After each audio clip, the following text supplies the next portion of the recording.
নমস্কার, জ্যোতির্ময় কভারে সবাইকে স্বাগত। এটা একটা রিসেপশন লুক ছিল, আশা করি আপনাদের খুব ভালো লাগবে।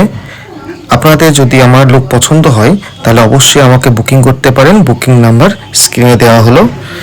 চলুন তাহলে ফুল ভিডিওটা একবার দেখে নিই। বলো কেমন লুক চাইছো? আচ্ছা, তোমার নামটা কি?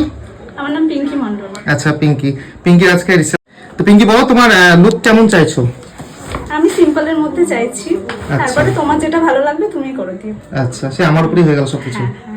আচ্ছা আচ্ছা, ঠিক আছে, চলো তাহলে দেখি কেমন হয় লুকটা। ঠিক আছে, এই ছিল ফুল লুক। আশা করি আপনাদের খুব ভালো লাগবে। 2025-26-এর বুকিং শুরু হয়ে গেছে। আপনাদের যদি আমার কাজ পছন্দ হয় অবশ্যই আমাকে বুকিং করতে পারেন। চলুন এবার পিঙ্কির মুখ থেকে শুনে নিই। কেমন লাগলো পিঙ্কি? খুব ভালো লাগলো আমার সাথে। আচ্ছা, ঠিক আছে, যেমন চেয়েছিলে তেমন তেমন। আচ্ছা, গ্লো টো এসছে, হ্যাঁ, পারফেক্ট একদম। আই মেকআপ, হেয়ার, ড্রেস যা যা চেয়েছিলে। হ্যাঁ, খুব ভালো লাগলো। তুই চাবিটা কোথায় রাখলে? ঠিক আছে, চলো। রিমোট কাছে না, তুই চাবিটা নিয়ে রাখো।